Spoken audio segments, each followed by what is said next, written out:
Wow, it's a Christmas miracle! The Minnesota Twins are losing everyone! Okay, all jokes aside, I do feel bad for Twins fans because in the span of 24 hours, they lost out on Sonny Gray, their ace, and Kenta Maeda, but they kind of expected this considering the GM said they were going to be cutting payroll, so this was expected. Now we're going to talk about it. Actually, before we do that, we are getting so close to 500,000 subscribers. I cannot believe I'm saying that out loud, so can we get another Christmas miracle? Can we get there before Christmas? Now, later in the video, we're going to talk about the latest update on Dylan Cease and the fact that he might be going to the Braves, but before we get into that, we're going to talk about a former Brave, Jason Heyward. He is taking his talents back to LA. He's going to be staying in Dodger blue because obviously when he was drenched in that Dodger blue, the fountain of youth system that they built down in LA, the sorcery and the witchcraft that they used to turn kind of fading stars into stars again, Jason Heyward was really good in 2023. So he goes back on a 1-year, $9 million deal. And the crazy part is from 2016 to 2022, Jason Heyward was one of the worst hitters in baseball. He had an 85 OPS plus over that stretch, and then in 2023, again, he used the voodoo witchcraft magic of the Dodgers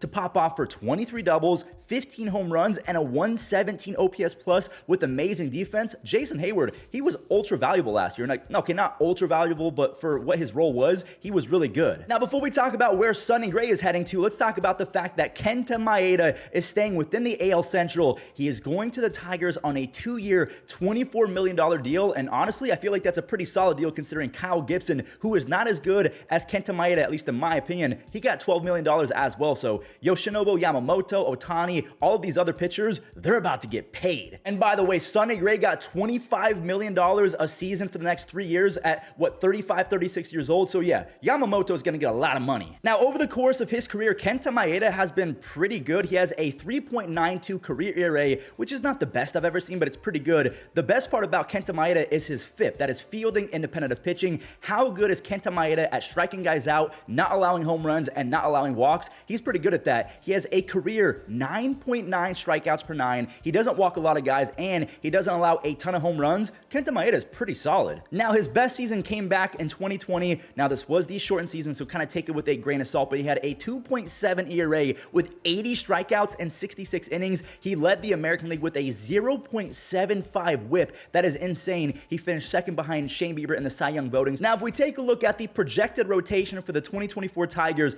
you have Tarek Skubal leading the helm. He's going to be their ace because Erod, we know that he's not going to come back, but I think that we can all agree that even on paper, Skubal is better. And to end 2023, Skubal, in my opinion, was the second best pitcher in baseball behind Blake Snell. So they're going to have Skubal, Kenta Maeda, Matt Manning. Whether you like him or not, his ceiling is, it's up there. It's not the highest I've ever seen, but he can be pretty good. Reese Olson, I think that he has a higher ceiling than Matt Manning. And then Casey Mize, I can't remember when exactly he was drafted, but he's a former top 5 overall pick. He is recovering from Tommy John surgery. He was really breaking out right before he got injured. So when you have Skubal at the 1 spot with Maeda, Manning, Olson, and Casey Mize, and the fact that Riley Green, he looks to be really good. Spencer Torkelson, he broke out in the second half. They traded for Mark Hanna. I mean, I'm not going to say watch out for the Tigers, but watch out for the Tigers. So let me know in the comments, what do you think the Tigers are going to be capable of in 2023? They were 78 and 84 last season. Can they win 85 games and be above 500?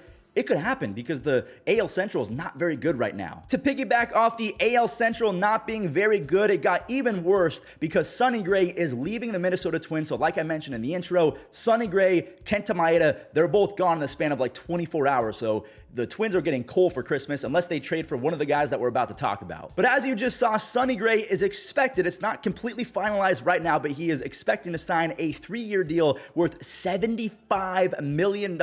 Sonny Gray, he's 34 years old, so I was wrong about that a few moments ago. He's 34 going on 35. That's a lot of money for a kind of middle-aged pitcher. Now, if you guys take a look at this graphic right here from Talking Baseball, you can see that the Cardinals have an average age of 35 years old in their starting rotation. Miles Michaelis is the youngest, but you have Sonny Gray, Miles, Lance Lynn, Steven Matz, and Kyle Gibson. Again, an average age of 35 years old. They're building a retirement home down in St. Louis, but at least they eat innings. 3 times in his career has Sonny Gray finished top 7 in the Cy Young. Way back in 2015 with the A's, he had a 2.7 ERA, and he was 3rd in Cy Young. In 2019 with the Reds, he finished 7th, and then in 2023, maybe his best season as a big leaguer, he was 2nd 2nd, and he was 18th in MVP. He was spectacular for the Twins. We're not going to talk about his lone season with the Yankees, but since 2019, Sonny Gray has a combined 3.2 ERA and a 3.3 FIP, both really impressive numbers. In 2023, Sonny Gray turned in a 2.79 ERA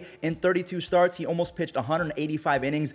The Cardinals, I mean, they needed pitching, and they got a bunch of pitching over the last week. But I do not think that the Cardinals are done. I think that Shane Bieber might be in the running, Tyler Glasnow. We'll talk about Dylan Cease in just a moment, but Sonny Gray, I mean, again, he's a really good ace, but the rest of the rotation, it could use some work, and that's where a guy like Shane Bieber, who is going to be a free agent after this next season, he could really fit in perfectly in that Cardinals rotation. And the Guardians, they could use a couple outfield pieces, like maybe Steven Kwan plays center field. They did just sign Ramon Laureano, so maybe Miles Straw is not going to play as much. I have no idea, but Tyler Bro-Neal, I would love him in the Guardians uniform. So to me, I feel like Shane Bieber is a match made in heaven for the St. Louis Cardinals, and having him in the same rotation as Sonny Gray, that would be, I mean, the Cardinals on paper have one of the best offenses in baseball, a pretty good defense. Having those two guys back to back would be insane. Now, if you want to get even more scary, Tyler Glasnow would be an amazing pickup as well. Just like Shane Bieber, he will be a free agent in 2025. Tyler Glasnow, over the last few seasons, he has been a strikeout merchant. For his career, he has an 11.5 strikeouts per 9, and even though Spider Tack was banned, he was just as nasty. He had a 12.2 strikeouts per 9 in 2023. That is 162 strikeouts and 120 innings.